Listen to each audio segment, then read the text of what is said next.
近日，上海疫情复燃，多地被紧急封控，上演民众大逃亡的场景。13日下午，上海徐汇区一家商城突然封控，民众因担心被就地隔离2天，与保安对峙，最终推开大门疯狂逃离。港媒甚至形容犹如上演失速列车。8月12日中元节，上海东方渔人码头商业区也被紧急封锁，大批民众冲破封锁线逃离。网友嘲讽：封控才是病毒。上海市近日宣布，9月1日，该市中小学校托幼机构学生持24小时核酸阴性证明方可进校，此举引起网民批评。规定幼儿园小孩天天测核酸是让孩子受罪，懒政的一刀切。地铁每天上千万人流，也只需要72小时，凭什么儿童要24小时？在中国维权业主掀起停贷潮之际，中共央企保利集团等10几家房地产巨头近日联名向安徽省合肥市政府提交报告，要求当局对业主恶意维权进行打击，并对其维权相关信息予以封杀。此事被曝光后，引发舆论谴责。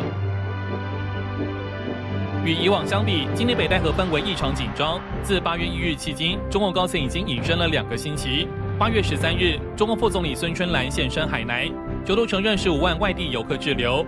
有分析认为，对照今年孙春兰在上海、长春、吉林等地督促抗议的报道，这篇报道有一些异常。孙春兰并未像以往那样突出强调动态清零方针不动摇。新航亚太电视整理报道。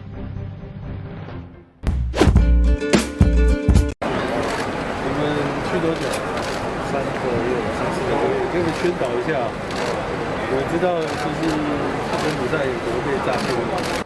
航警细心询问出国民众出境的目的，担心有更多国人出境后遭境外诈骗集团软禁，沦为帮凶，对出国民众加以提醒，拦截可能的受害者。一旁还有航警举着手牌，提醒民众不要掉入诈骗集团陷阱，人财两失。从7月底到昨天为止的那个拦阻的件数呢，总共是26件。经过我们关怀拦阻，他还是坚持出境的这个部分有73人。台湾政府正视国人遭境外诈骗集团拐骗的议题，警方从7月底开始规划宣导勤务，在机场进行宣导。苏贞昌也表示，已经发动跨部会机制，在国外各机场拦截。目前法院已拘押6人，一方面尽力救回所有可能沦为被害人的国人，并持续追捕背后犯罪集团。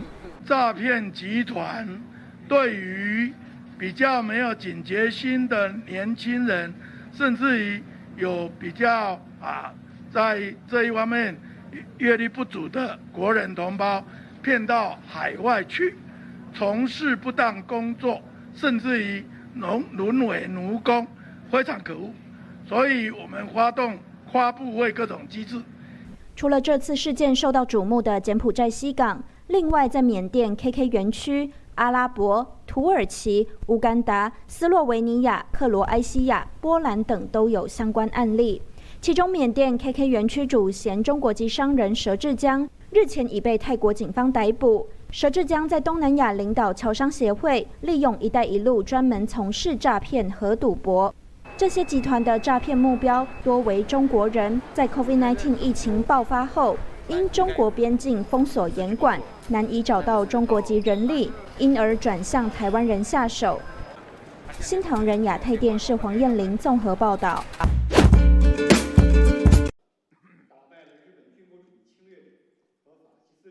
美参议员马基一行不顾中方严正交涉和坚决反对，执意窜访中国台湾地区，公然违反一个中国原则和中美3个联合公报规定，侵犯中国主权和领土完整，向台独分裂势力发出严重错误信号。一个中国原则是国际社会普遍共识和国际关系基本准则，也是中美建交和两国关系发展的政治基础。实现中国统一是不可阻挡的历史大势，是中国人民坚不可摧的共同意志。中方再次敦促美方恪守一个中国原则和中美3个联合公报规定，慎重妥善处理涉台问题，停止在虚化、掏空、歪曲一个中国原则的错误道路上越走越远，以免对中美关系和台海和平稳定造成进一步损害。中方将采取坚决有力措施，捍卫国家主权和领土完整。美国少数政客与台独分裂势力沆瀣一气，妄图挑战一个中国原则，不自量力，注定失败。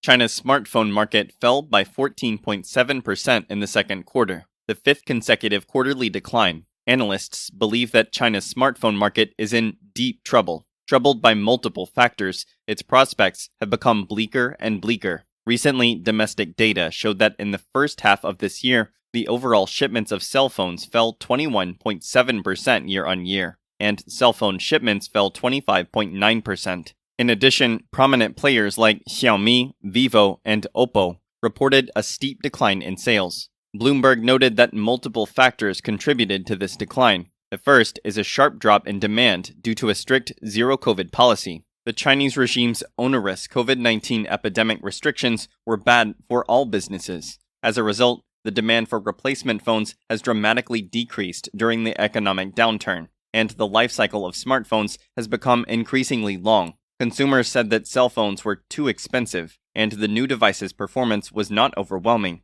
Moreover, the stress of changing over devices was a factor to consider. Bloomberg pointed out that by the end of 2021, there were more than 1.6 billion active cell phone accounts in China. The number exceeds the population of 1.4 billion. Moreover, the penetration rate was much higher than the global average, leading to fierce brand competition. The bigger problem, however, was that the Chinese smartphone market was heavily saturated, which meant the end of China's more than 10-year smartphone boom. There were also data showing that young people's replacement cycle lengthened to 31 months. Why are young people reluctant to change their phones? They had different reasons. Xiao Jun said that phones were too expensive, phone memory was enough, new phones without major technology breakthroughs. Xiao Kom said that the main thing was the expense, followed by the trouble, and finally, their function had not changed much. Xiao Mei said, young people no longer like the new and hate the old. It's as simple as that. Xiao Mei said she bought hers 2 years ago, but now it has a few problems to change. Poor performance.